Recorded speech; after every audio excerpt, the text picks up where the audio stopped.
everyone. Welcome to another episode of Thrive Like a Parent podcast. Today is going to be super, super fun. We are actually flipping the script, and so many of you ask me questions so often that we decided to do a Q&A, but who better to do it with me than our very own Brittany, who is on our team, and she has been with us for years. And she is going to ask all the burning questions about me, my life, this work that you have always wanted to know. And because Brittany knows me so well, we are going to go deep, super, super fast. So without further ado, let's get to it. Thanks, Breck. I'm excited to dig in, not just because I've seen this work change people's lives, but because I know firsthand what goes into it behind the scenes. So today we're talking about your story, what brought you here, and what you see in the day-to-day working with our clients. So let's go. And by the way, for all of you listening, I have no idea what Brittany's about to ask me. I have not read the question, so this should be interesting. I've got tricks, I've got surprises, and like you said, as we do, we tend to go deep pretty quick, but I also have some fun ones, so we can be lighthearted too. So people always want that peek behind the curtain of what working with you is actually like, and I'm excited to ask some of these most asked questions. So first, everyone is dying to know, what's something you've never shared online but always wanted to? There's actually a lot of things that I wanted to share online that I don't. And I would say it's for a multiple of reasons. Sometimes it's to protect my family or my loved ones who, frankly, I don't feel like them listening to the podcast and it's ruffling feathers and causing more stuff that's going on. But I also think that if I did share it, it would be so relatable to so many. I also don't think even though I share more and more and more probably over the years, I don't get into the specifics of what truly happened, what took place, and how I was treated when Jonathan passed by his side of the family. And, actually, I met someone a few weeks ago who just by chance, he asked me a bunch of questions. And then I told him that my husband had passed. And then he asked me, how do you get through something like that? And I looked at him and he was like, I'm going through the same thing. And the day that I met him was actually the day of his girlfriend who took her own life funeral. And he was not included or invited to the funeral. And there was so much blame being placed on him. And there was so much being placed on me for many, many years. And every now and then I still get the wrath of it.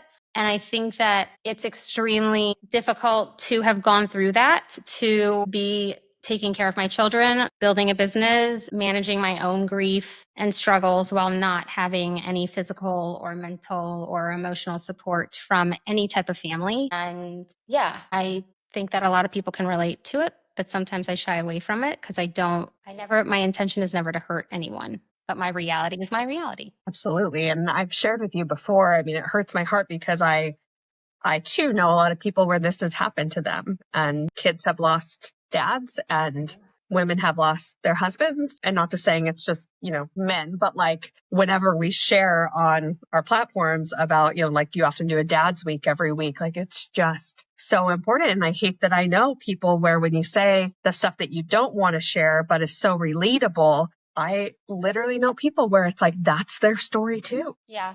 Yeah. And that is why I share. It's in the beginning of sharing, it was so wildly uncomfortable. It wasn't something that I was used to. And to be honest with you, I still don't really understand, or I can't grasp the fact that this many people listen to the podcast this week, or this many people, are avid, community followers. It's very hard to just see a number and be able to translate that into humans. But, I've even been accused of sharing Jonathan's story as a marketing scheme. There's no gain here. The only reason I share is so that others don't feel alone. Others know it's okay to talk about these things. And sometimes I say, fortunately, but unfortunately, I've been through so much that it's a positive thing to be able to share. It sucks that I had to go through it, but if it can help one person, then that's the reason I do it. Without a shadow of a doubt, I know that you have.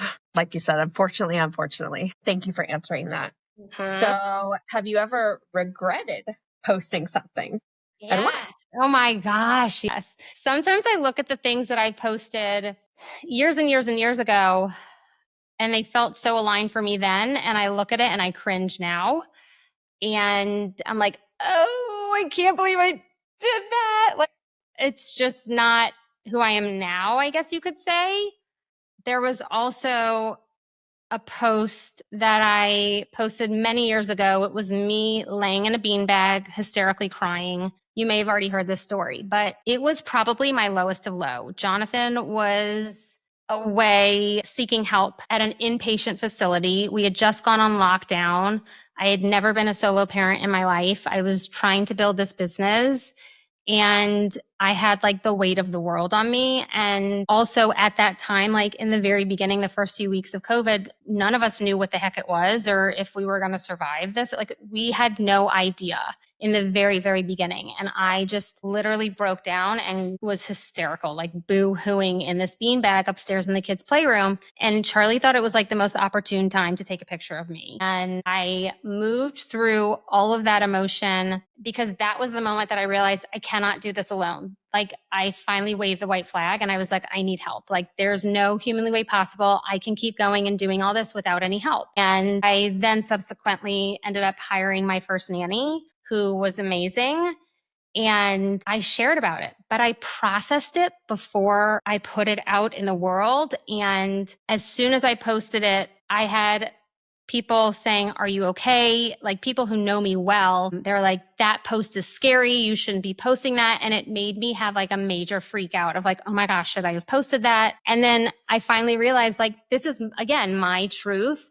I already processed that. If this makes you feel uncomfortable, like maybe get up and come help. Like maybe fly down here and like help me, right? If it makes you feel uncomfortable that I'm sharing how real my life is and the vulnerable side of it. And so I want to say I kept that post up. I don't think I deleted it, but there was a hot few moments, minutes, maybe hours where I was like, holy shit, what the fuck did I just do? And there's been a few of them. Thank you for sharing. What is the next question is what is the hardest part about being known? That is an interesting question. Because I know you often talk about like it's wild to me how many people are following along and watching and inquiring and coming through our doors. But yeah. I think you're onto something.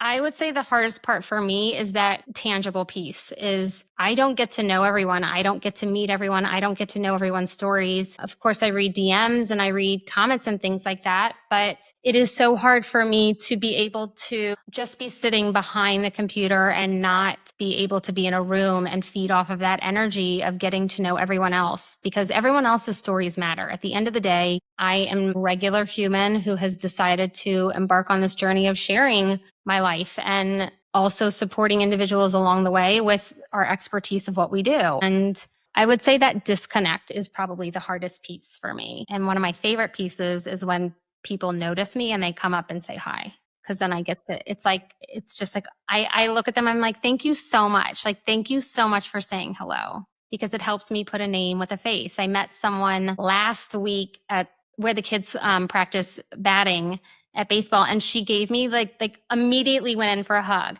This is a complete stranger to me, but to her, she knows me. Right. And so and the awareness of like, wow, she knows me. And the things she said, it was just wonderful. So I would say that's my favorite part.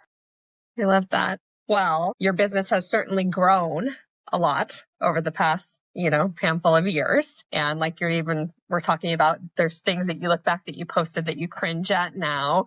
And there's been a lot of developing pieces and again, just incredible growth and being able to reach more and more people. So with knowing how much it's grown, when you started the business, did you always plan to have a team or did that evolve over time? No, I set my sights very, very far out. I knew I wanted this. Like I knew I wanted to create and build a team. I knew I wanted to be able to help as many people as possible. And I also knew that I've shared this story many times that I started in my bedroom on a box. And I talked to Charlie about this literally last night. And he was like, I remember the box. It was the box with the string lights from outside. And I was like, that was the box. And I probably should have kept the damn box, but who knows where the box is now. But I literally did not have enough money to buy a desk. I did not, like, I was in the middle of trying to separate and get a divorce from Jonathan. And I was in the midst of that while also building this business and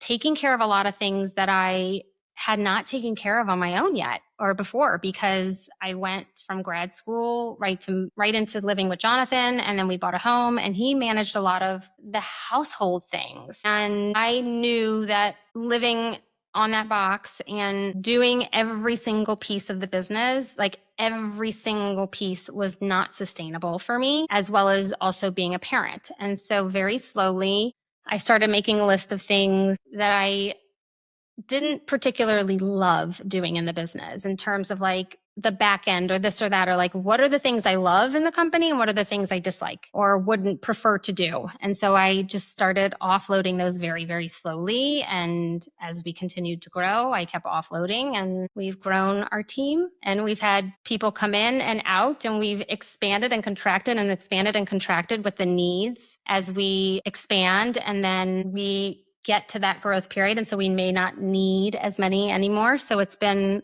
a really wild ride. Well, and I super relate. And you probably remember that, even when I started working for you, I was sitting on the ground in my bedroom floor. Yep.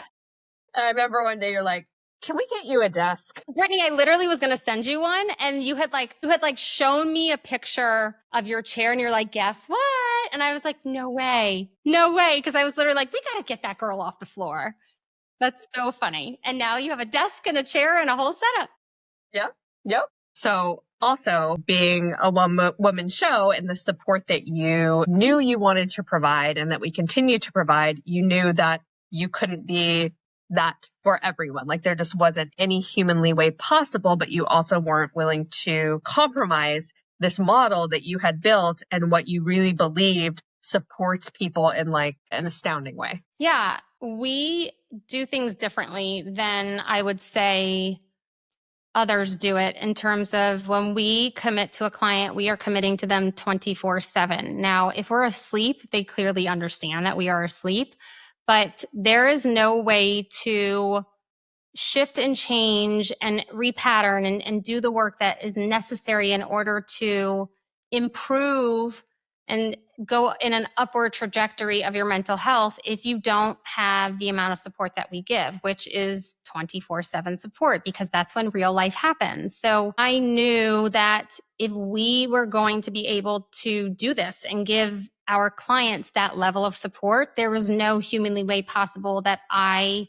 or you, right? Like any of our coaches, like, we can't be doing it all. And so building a team was super important so that we can maintain that level of, we call it, we're like, we want this to be white glove. Like, that is our goal. And that is always what we're striving for, is for everyone who walks into our community, no matter what program they purchase or no matter what level of support they ask for or gain, that they feel so well taken care of in every regard, whether it's the calendar and emailing and back and forth and just managerial type client relation stuff, or voice messaging, that we're on it. And if I was doing everything as a one-woman show, there's no way we could do that. What felt important to you when creating a healing space that wasn't just about more information?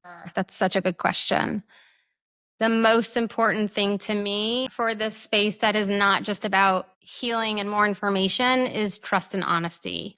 I have been in situations in my life where I have been burned, like, multiple times in my life. I have been abandoned by my husband. I, have had experiences in my life that I have felt abandoned by my own family. And to be able to build an honest company and a place that individuals can trust is, I would say, few far in between. I looked at this woman's profile. It, like, just every now and then this woman's profile pops up on ads on my page. And literally Monday, I went down the rabbit hole and I just looked at her stuff really quickly. And she talks about how to go viral. I was not interested. I just somehow started looking at her stuff. Anyway, on her YouTube page, it says 17 million followers across social media. And I was like, wow, well, she only has this many here on YouTube. I wonder where else she has a lot of followers. So I looked at all the little icons of places that she posts and says that she has followers, and she does not have 17. And so for me, it was like immediate, that's fishy, trust is lost. And there is so much of that out on the internet. So many people are trying to sell things these days. So many people have a course. So many people are trying to tell you that this is the thing, or they can tell you, do you want tantrums to stop? Like, you're a magician if you can get your child's tantrums to stop. Like, yes, we can support them and shorten them and help them eventually go away as they get older, but no hour-long course is going to like drastically change your life. And so we really pride ourselves on the trust and honesty of being open and being real and saying, look, this is going to take some time. Look, this is how we're going to do it.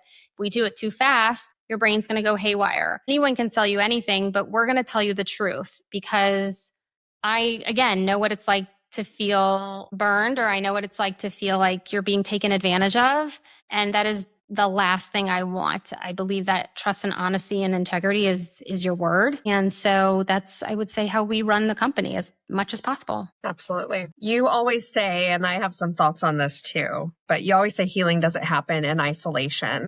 How does that belief shape the structure of your coaching support? Yeah, that's a great question. The interesting part about that question is I believe that when we move through trauma, or when we move through something really, really big, we naturally isolate because we are exhausted, because we are tired, because we don't really have others maybe in our lives who are going through the same thing. I know I very, very much isolated, and I see even other friends isolating. I have 2 friends right now who are moving through a divorce, and I connected them because they both felt so lost and alone and isolated. And I feel like they needed each other to at least be able to be like, oh, look, I'm going through this too. But to be able to not just think about something, but be able to either write it or say it or verbalize it and let it be heard, and let others support you in a very safe space, or to even just say it and know that you're worthy of saying the thing, that comes with safety and community. And to push yourself into a community to be able to not do this alone is the best thing you could absolutely ever do. Despite my isolation and exhaustion, and it just comes with it, I still had all of you. I still had the team who were a family. We love each other. I also had my mentors, and I had other means of support that I made sure that I wasn't alone. You talked about support in a safe space. And I think what's really, really unique about our company is the way people get, I mean, it's so unique. It's so unique because people get kind of an inside look because of the podcast, because of the social page, like, and they start to build that trust even prior to coming through our doors. And then when they do, if they do come through our doors, that trust continues to build. I know it feels so different than, like, a lot of times, people are like, oh, I have the best therapist. And it's like, oh my gosh, if you can find that, like, don't let that go because it's not always easy. And the thing that I love about us, and that I loved about you, that when I first was drawn to you, and I was almost like, I said to you, I know that you're not like a counselor or therapist, but like, will you be my therapist? Because it's different. Like, we are so authentic and real with our clients, and the way that we allow them to share and speak, like, it really does become that insanely safe space that many people may have never even known. Mm-hmm. And they feel connected to us because we are so real with them. And we don't have, I mean, it's kind of nice. Like, we come from that neuroscience lens, and we don't have the medical model where, we have to, I mean, we draw lines, we have boundaries, of course, but they also, do you hear what I'm saying? Like, it just, that vulnerability goes Both together. ways. Yes. Yeah. And we share parts of our life with our clients only when we feel that it will benefit the client, in terms of, look, I have been through this. Look, you are not alone. Or look, I had another client who's been through this. Or, hey, I've been right where you are, and I know this sucks, and I know it's miserable. Just keep trusting the process. Like, that's when it matters the most, to be able to humanize the human experience and connect deeper in a way of like, wow, she's got me. okay, like I can trust this. She has got me. The Yes. other thing, I actually just talked about it in stories, but I was watching a reel last night from someone who I follow who is also widowed. The caption, she was singing a song in the car as she was driving, and the caption was like, depression sucks. And it's that much harder to come back out of the hole every time I get into a slump. Like I have to fight my way even harder every single time I get into a slump. But I'll keep fighting because I want to be here for my loved ones and for the ones who can't be here, right? She very much understands the value of getting to be here because her husband is not. And that hit me like all night and this morning because I really truly believe that we all deal with some form of either a low and a high or a depression or just depressive feelings. Maybe not, I am depressed and I am in the thick of it, but we all have highs and lows. And I want to know your opinion on this because you've gone through the work too, and you've watched all of our clients for years go through this. But in my opinion, and I can even say this for me individually because I practice what we preach. My lows over the years and over time get easier and easier to manage in terms of point blank, like they get better. They're not getting worse. And it's like I have to dig and grab myself, pull myself out of this hole of like dirt that I was like just, shoveled this huge hole and I fell even further in.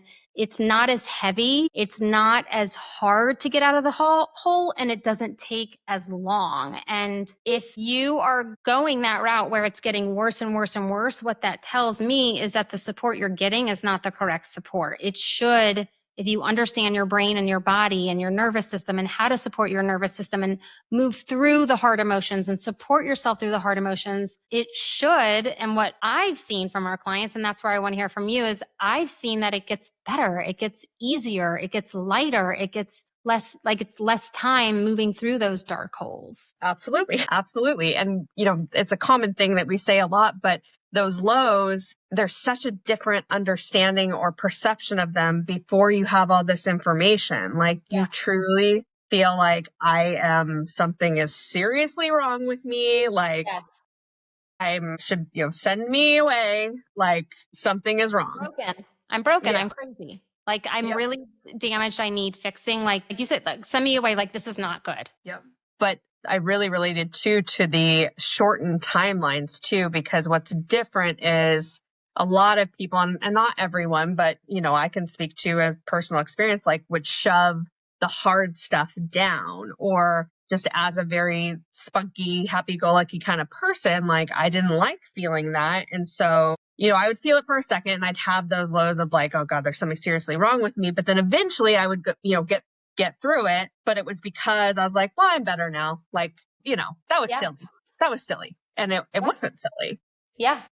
So that's really what we do with our clients is work through those things that is often patterned to push aside. And by facing it, by learning how to sensory and emotionally support and regulate your nervous system through those lows, your brain begins to learn, I'm here for a reason. I needed to be here. It's not fun. I don't enjoy it, but I know that I'm going to get through it because I've gotten through it before. And I know that this low is here for a particular reason. I don't know what that reason is yet, but I'm going to figure it out on the other side once I'm through it. And the understanding of like, this sucks, but I know I need to be here is, like you said, a completely different mindset. Absolutely. What kinds of things do all of the coaches focus on with clients, and how is that different from just reading a book or going to therapy? I think it's implementation. That's the biggest thing for me. And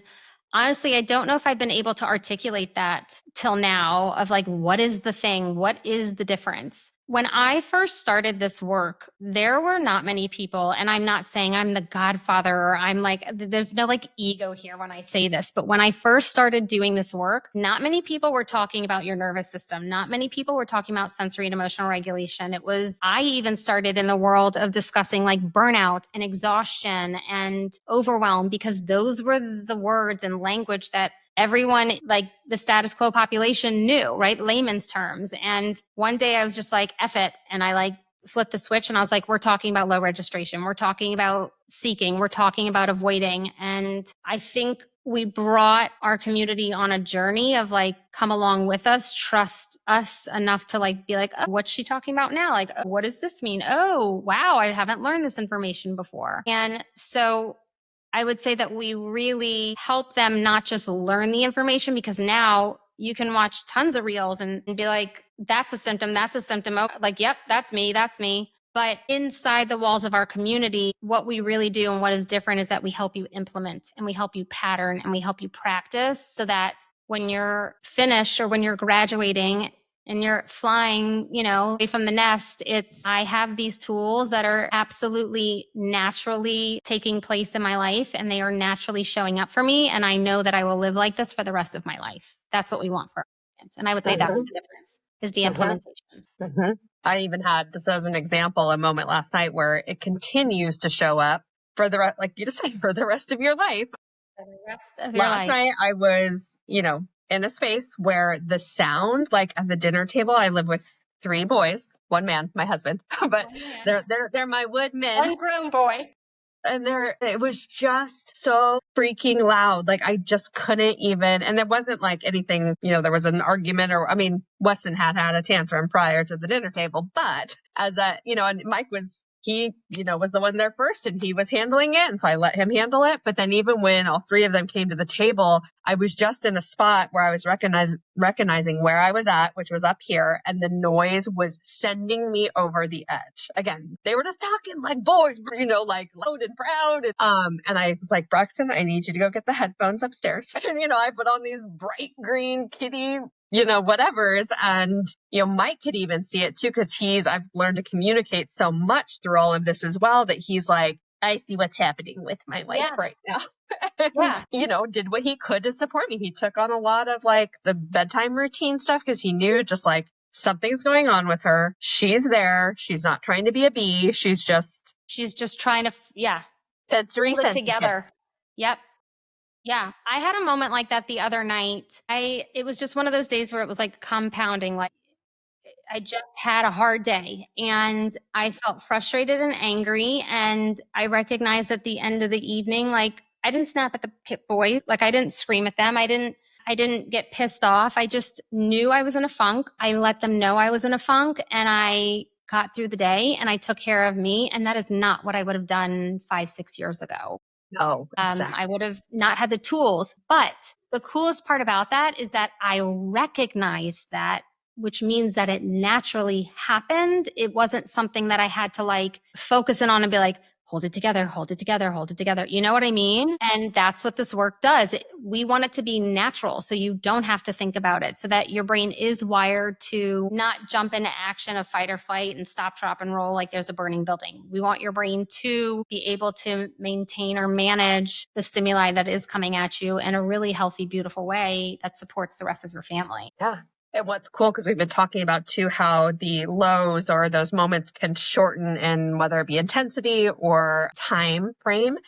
And the last night, like I got myself right to bed. I'm like, sleep. That's what we need. Sleep. And that's not always, like I have been one to like binge watch Netflix at night, but again, that awareness that wasn't hard. It just came naturally. I got myself to bed. And then I woke up at like 1:30 or 2:00 this morning, and I recognized in the past, so that, in the past, I would have been like, fuck it, like, I'll just get up. And I would have gotten it up and I would have done work. I would have maybe even gone down to the garage to work out. But at that 2:00 time, I'm like, no, I have not gotten enough. So I've learned so much about my own individual body and brain through this, which is what we work with our clients to understand theirs. I got my weighted blanket out. Aww. And I also put on my dang compression boots in my bed. Love it. Because I know I've tested that, and it helps me fall back asleep. I love that. And it wasn't necessarily like deep sleep, I think, that I got. Again, I still was able to rest my body, which I needed. And it got me to a place where I got more hours, whether it was REM, whatever type of deep sleep or not. Yeah. It was still resting my body, laying flat. And sure as shit, today, like we got on, and you said, how are you? And I said, I'm good. I'm really good. And like, definitely different from yesterday, but like I gave myself what I needed. I listened in, Yeah. and now today's a better day. Yep. Exactly. I love that. And that's what Thank you we for do with our sharing. clients, one little bit Exactly. at a time. What have you seen shift? What have you seen shift for clients who fully commit to this kind of support? I mean, I would say it's everything that we just talked about, you know? I personally believe that at the core of mental health is our neurology, not psychology. And the language of our brain is the behaviors of ourselves, not the actual language coming out of our mouth. We need to be able to analyze our data and collect our data and understand our behaviors in order to support or change or shift or whatever it is, right? And so that to me is what I see the most.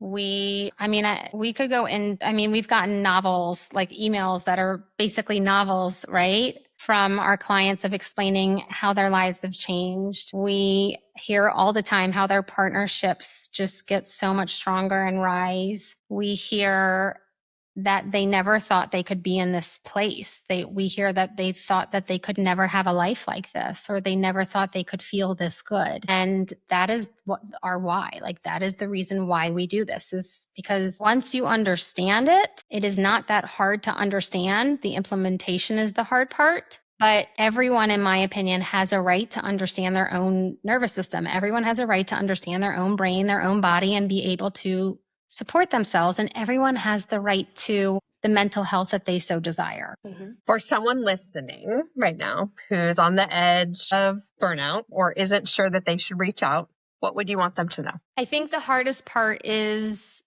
investing in yourself. The hardest part is taking the leap of faith. The hardest part is saying, sure, I'll do this work, spend money on myself, and I have no idea where I'll be at the end. I think the hardest part is like that crystal ball. You don't know where you'll be. We know what's going to come for you, and we know not exactly, right? But we know how this is going to shift and change your life. It is so hard to believe you're worth it, especially when you're in a burnt out, exhausted, depleted, or functioning fight or flight state, because your brain is telling you to just keep running.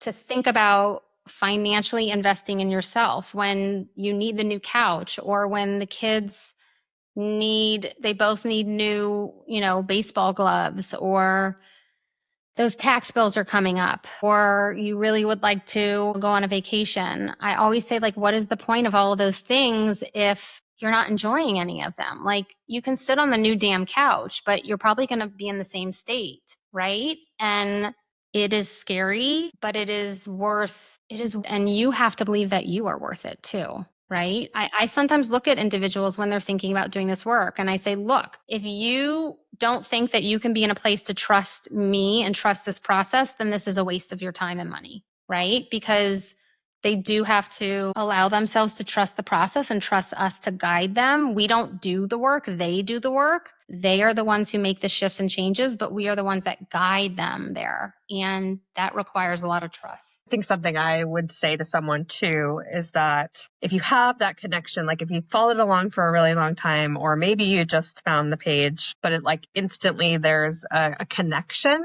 Yeah. And you want to support your mental health, if you're feeling, even if you are feeling maybe okay, but like recognizing I've never really invested in my mental health, or I've never really thought to take care of that, I would say do it. Trust it. Trust that voice. And at the very least, hop on a call with us, because we're not, to make sure, like if you need further assurance that like, okay, I do feel this connection based on what I've seen shared, what I'm reading, what I'm understanding, but like meet with us. And, it's not just me, it's not just Brooke, like we have other coaches on the team too, where if there is a good fit, we have it for you. And if the connection isn't there, like we're not there to sell you something that you don't feel like. We want you to feel that, but you have to, like Brooke said, allow yourself to go there. Yeah, we want it to feel aligned for you. We're not going to force you to do anything if it doesn't feel aligned. Otherwise, again, what's the point, right? But you are correct. It is scary, but listen to that voice and keep going. and putting one foot in front of the other, even though it's scary as fuck, because you are so worthy of enjoying your life. We are going to move into some like real, if you will, and asking Here we Dr. go. B continuing on with some more questions. What's one thing that people totally misunderstand about you? Okay, this is a projection, okay? But this is something inside of me. When I am out in public, or let's say at my kids' schools or at the baseball game, unless I have something to ask you, or unless I have something to, like, I have a burning question, or like, unless there's something that I want to engage, I usually will stay pretty quiet, which is not how I used to function. I used to be the one who would somehow keep the conversation going, make the small talk, keep it going, ask all the questions. And I was fucking exhausted every single time I would go home. And it's a projection of like, I hope people don't think I'm this like bitch who doesn't want to talk to people. I just don't do fluff like at all. I think when you've been through as much as I've been through, there were years where like, I didn't care, about Susie's baseball schedule or that you missed it. Like my brain was like in this space of, as I was listening to things like that, I'd be like, yeah, but you have no idea like what I'm dealing with. This is so mundane. And it just kind of continued. I also think that when you move through this work, you recognize that it's supporting your energy. It's supporting your mental health to be able to like give back to your gas tank of not like expending and asking the questions. It's not that I don't care. It's not that I don't want to know. It's just if I truly don't feel like I have anything to say or a question, I will say hi. I will give you a hug. Like I'll do all the things, but I'm not very good at small talk at all. I'd rather like know about, what's going on in your life and how you're really doing. Not just, oh, fine, how are you? Like, I want you to be like, I feel like shit. I'm getting a divorce and I need someone to talk to. I'd be like, let's sit down. Like, I would love to dive in with you, right? But the small talk is difficult for me. Can I add a little bit to that? Yes. Because that's kind of a shift for me too. Like, and I think what you said is really important. And as you understand the neuroscience and everything else behind all of this, again, mindset shift of like the chatter, the socializing, again, depending on your brain, right? But like it takes energy. It And does. if you don't have it, you're depleting your tank. Yeah. And so I very much too have shifted a lot because I was the social butterfly. My mom, when I was growing up, said, you have too many friends. And like, I don't regret any of my life. Like, I love every single human I have ever met and been good friends with, acquaintances with, whatever. That is definitely me. But I used to, a great example of this is if I was at a like dinner with a large table, like looking back at it now with this lens, I hated it because I felt Yes. like I was like missing out, like, cause there's all these like side conversations and I wouldn't know which one to listen to. And I was like, Yes. and now I've settled in so much that I remember it's been a while, but the last time I was at an event with a large table of people prior to going to what we were going to see, I zeroed in on one person and she'd been living abroad since living, in Seattle. I just listened to her. I just listened to her share about her time and what had been going on since she'd, left Seattle and her adventures in a different country. Yep. And I was able to like detach from being the one who like is in it all. And it Yeah. felt so much better. I think it's also the people pleaser that we learn to be, right? Like the spunky, you and I are so similar and in our personality. And I will never forget my mom asked me one time, she was like, well, you're definitely an extrovert. And I was like, no, I'm not. And she was like, yes, you are. And I was like, I'm not. I thought I was, but after doing this work, I am definitely not. Now, I feel like I need to have a caveat to this whole conversation. If you do see me in public, that does not mean, like I just said, like I would love to meet you. So like, it's not that I don't want to say hi to you. I would actually love to say hi to, right? If someone comes up to me in public, but it's just the small talk, I would say, is just in my everyday life of people who like acquaintances, like I think that's what it is. It's acquaintances of that we're not deep yet. We don't know truly each other's stories. So we can't be like, tell me the real, like what's going on, I'm not great with that. And that's what's cool too, through all of this, you really learn to differentiate between like there's feel like there's quotes, like you said, the nervous system is being talked about all the time now, but there's some quote about like, pay attention to how your nervous system feels when you're around Yes. certain humans. And like, that kind of becomes your Right. guide of like, who does that for me? And I don't, should versus must. They're my musts, and the other casual or, again, I don't have the energy for that today. Conversations are maybe a should that gets released. Yeah. And it's okay. Mm-hmm. Mm-hmm. Yep. What's your biggest fear right now? I would say my biggest fear is time, in terms of not letting time pass me by and enjoying my life and my kiddos and being grateful for what I do have. I'm going to be 40 this year. And so far, I'm feeling okay about that. Well, I'll let you know as we get closer how I'm feeling. But I'm just telling myself it's another number.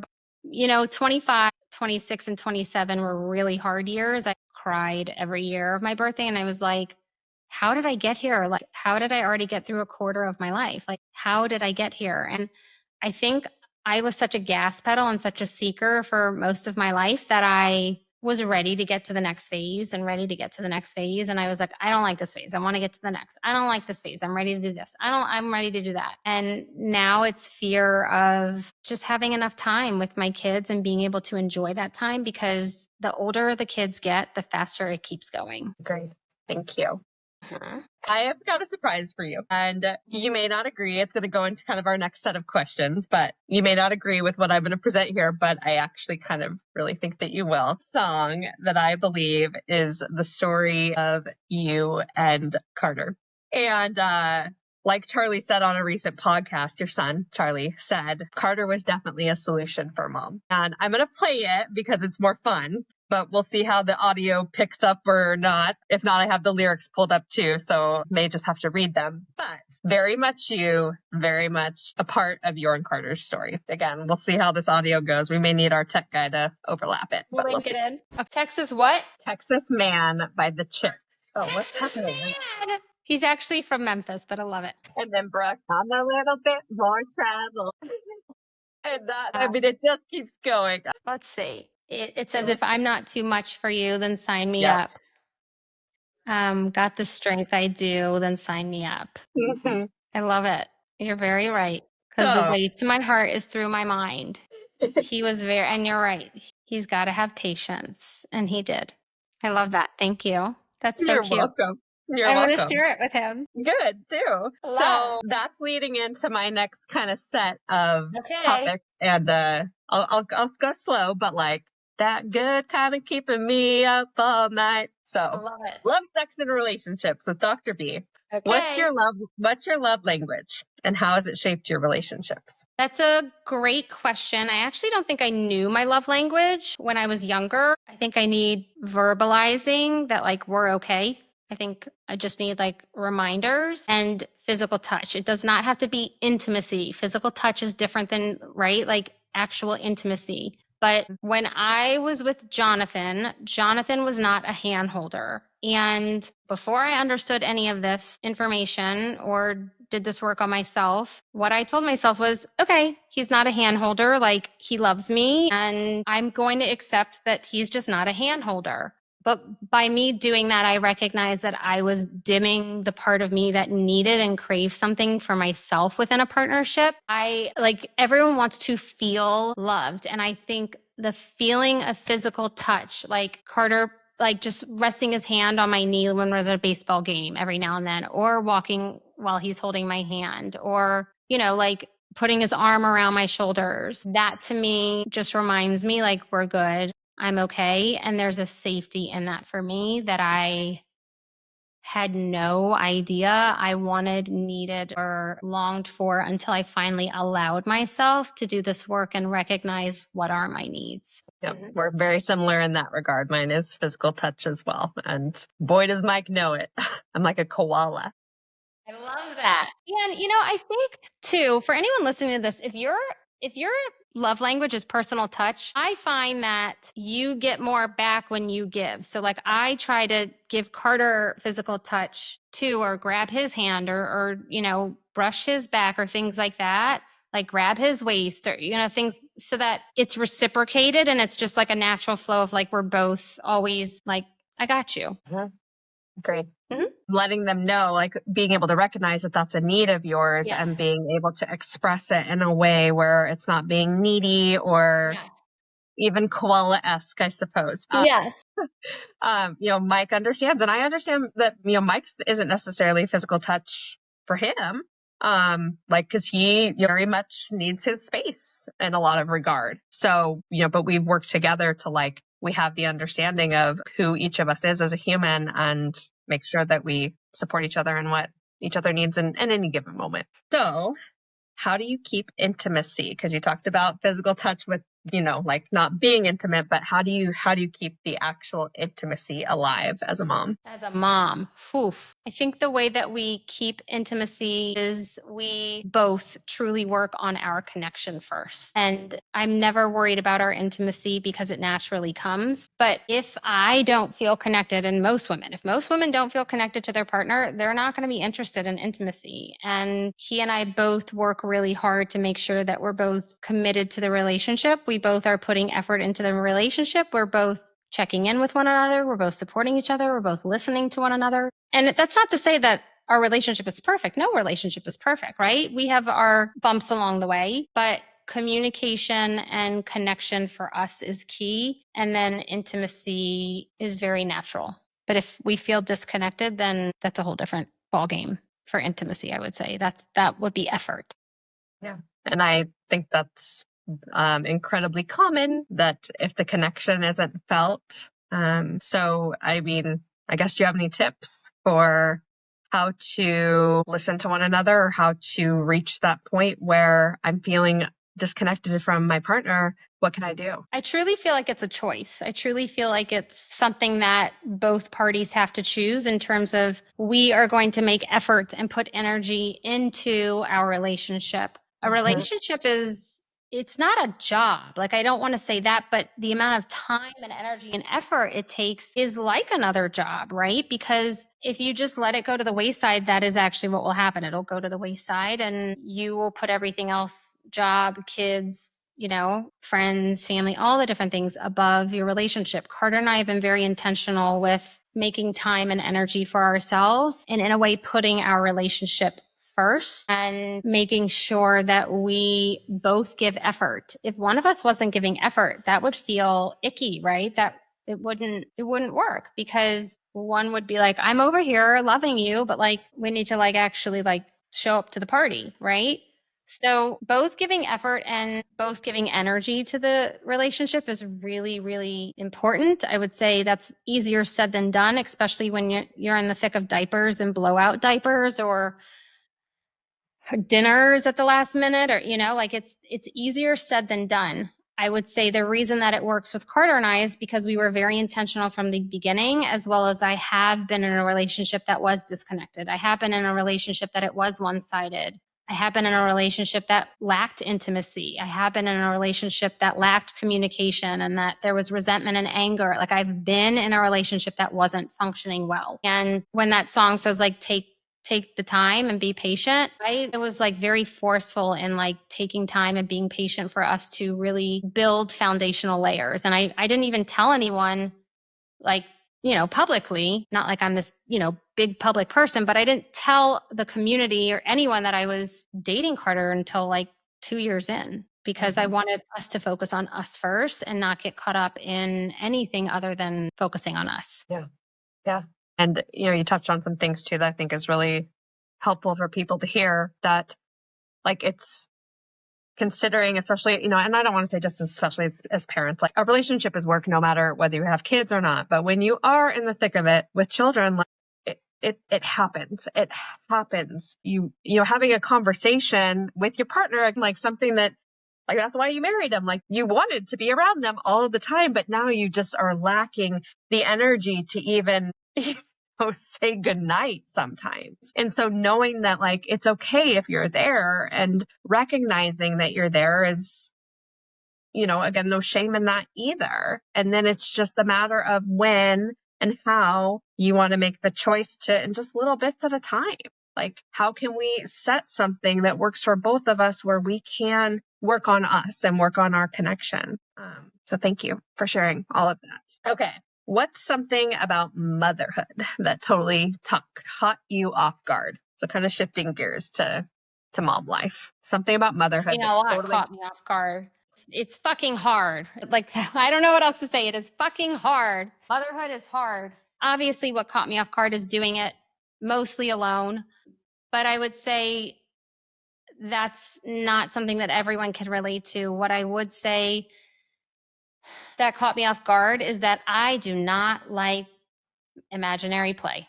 I'm not like yes, my kids are luckily 11 and 8 now, so like we're not really doing that kind of play anymore, but like it was serious effort for me to lay on the floor with them and like pretend play or do the this or the that. Like it didn't vibe with me, and I was so shocked. Like I thought I would be like all in. I'm loving this stage where my kiddos are old enough that we can have actual conversations and they get it, and they're not whining and tantruming, and they're learning. And I would say I'm loving this stage. It's more of like being around awesome humans who sometimes still piss me off and annoy me. But I will say mommy is done for the night. Like, I love you, but mommy is done. And they know that doesn't mean I don't like them. They know that doesn't mean that I'm angry with them. It just means mommy is struggling. And I can tell you that that doesn't happen that often. And so when it does, it's okay. But the biggest thing that caught me by surprise is my lack of imaginary play. I think the biggest thing that caught me off guard was, I don't know. Mike and I went through a really long period where we were like, we're never having a kid. Heck no. No way. And like, we meant it. Like so much that our family thought like, well, I guess Mike and Brittany aren't having kids. Yeah. Until we felt that, like we knew when that shifted because we both felt it. Like we knew it. I love that. But I also, having that shift and like being in that mindset, I also went in feeling like, I was a teacher for a decade at elementary school, one at that. And I was like, I'm going to be the best mom. Like, I know so much about kids. I got this. And then you have your own and you're like, nope. It's different. It's different than being their teacher in the classroom. So yeah, that was what caught me off guard. Mm-hmm. Yep. If your kids could describe you in 3 words, what do you think they'd say? Weird, embarrassing, and fun. Okay. I love embarrassing them. Okay. Real talk. Eli will twerk in inappropriate places sometimes, and it is not his fault because I will fully bust out in a dance or a this or that in the most random place. And so he is just learning that goofiness from me. But I would say I love embarrassing them every now and then. Like, I'm definitely picking them up from school today and we're going to walk. They think I'm picking them up by car, but I was like, no, it's going to be nice outside. I'm going to pick them up. And I will totally dance the whole way home and embarrass them. And Eli's like, stop, stop. Or Charlie's like, stop. And I'm like, nope, nope. So that's what I think they'd say. Love it. What's something, and obviously what you just said probably answers this question, so maybe something different. Yeah. What's something totally random that brings you joy? Something totally random that brings me joy is when my children validate that I'm doing an okay job.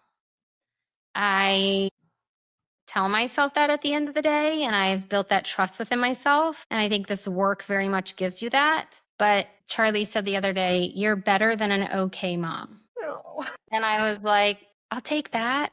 Like, thanks, So that's what I would say is my random thing. I have kind of another random question because you and I both, at one point in our lives, were fitness instructors. Yeah. I taught bar, and were you dance fitness or? I trained to do bar and I never taught it. And then I ended up going into dance fitness at Equinox. Like, I got one job and then Equinox grabbed me and I ended up doing dance instead. Okay. So what was your favorite song to play as a fitness instructor during class? I don't know. You want to know mine? Yes. And the reaction was like, this may make Brittany happy, but I don't know that it made the rest of the room happy. But my happiness was contagious because they got into it, and it's heaven is a place on earth. I love that. Love that. I particularly love songs with certain like beat drops or with certain words, right? Like you and I really relate to words of songs. And So it wasn't always the top 40 most popular, like, I don't know, rap-tastic songs, you know? Yeah.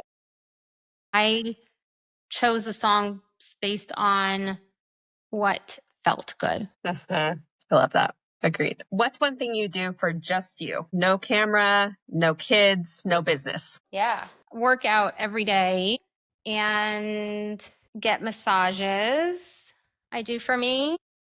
And taking care of myself. And I would say vacations is something I do for me, of really unplugging and really zenning out and enjoying any time I have with the kids and Carter to just, I don't know. It's like this state. It's like I just let my hair go wild and I let it air dry and I don't wear any makeup. You know what's the craziest thing to me? I know we're getting off topic, but one of the craziest things to me is that when you go on vacation, most people pack like, ooh, I'm going to wear this dress on this night and this to this and this to that. And I'm like, you are on vacation. That means no heels, no drama, comfy clothes, and zero makeup, right? Like I am like going balls to the wall. Like I'm not going to see anyone I know. Like I'm good, you know? And so I would say that that state of mind is for me. And I'm the most relaxed. I'm the most regulated. I'm the most comfortable in my skin. I'm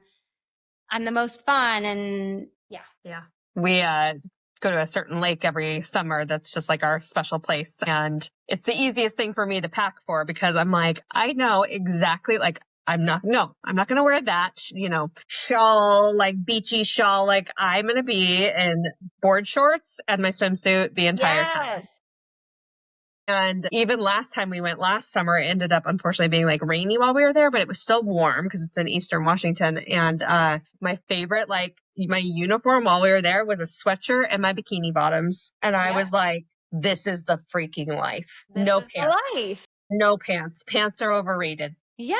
Like I just went on pants right now. I do have on pants. I have shorts on. When I went on the cruise, you know how they have like dressy nights on a cruise? Everyone was in like heels. There was men in tuxes, and I am not knocking, like way to go. And you will have awesome pictures, those little whatever pictures. I had flats and like a summer like dress on that felt like pajamas, like with no makeup on. And, it's just for me, that's the thing I do for me is just being el natural and enjoying the simplicity of life rather than packing the bags and the purses and the jewelry and like, this will go with that. Like, no. So that's what I do for me. Love it. Thank you. So thank you for joining us on another episode of the podcast and had some fun today with Dr. B. Went deep, but also had some lightheartedness to get you a little bit more behind the scenes of who Dr. B is and who the team is too, because there are really exciting things coming. We talked about too the growth of this business for her. And there are things coming where we support our clients in such again, incredible way that we described to you here today. But we want to continue to have this touch more and more people. And there are things where you will be even more connected. One thing that I think is really exciting is, even with the on-demand courses that we're looking at potential ways to really be more connected with those humans too. So that, because we've never wanted it to be like, here's a course, see ya. And while we've put things in place that are meant to, alleviate that, like, and still give them a connection. And we've noticed it's still not necessarily there. And we don't want that for them. We want that if their entry point is, I got to start small, I got to start simple and most cost effective is an on-demand course. We still want you to be able to have, again, that connected piece so that you're not alone. And I've been not working with, but like I have a connected piece with a current client who, because she's a client, she bought an on-demand course and we've had a couple just back and forth DMs to where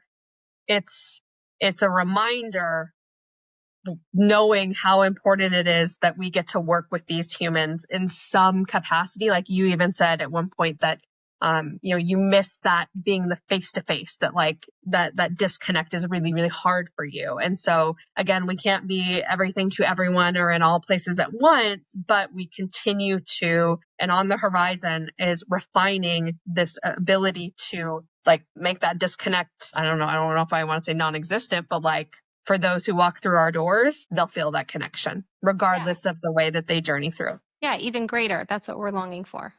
There's been a lot that has shifted and changed, honestly, unexpectedly in the company this year.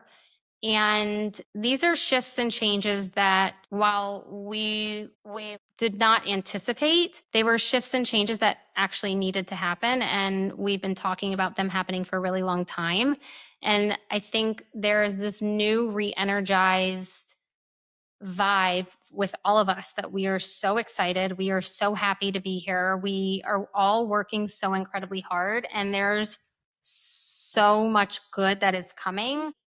Have wanted to be able to provide this work to as many people as possible. And that means at different price points. And we are behind the scenes working so hard, tirelessly, to be able to give that to our clients and be able, like you're saying, to build more of a community and even more touch points and even more support and even more ability to connect with each other in that safe space. There is a lot coming on the horizons. I don't know how much I'm allowed to say, but I will say that it's going to be awesome price points for so many that will be able to access so much, libraries and libraries of information. And we have a lot coming up with Carter in terms of supporting all the men who follow us. And we, as coaches, all see men, but really having a male on board to be able to be that touch point of like, yo, I get it, I've been there, is super important. And so we'll be doing that very soon.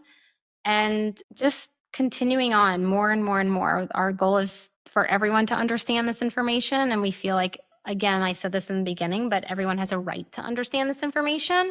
And availability is key. And big things are in the works. Well, I think that's it for us today. Right, Brittany? That's right.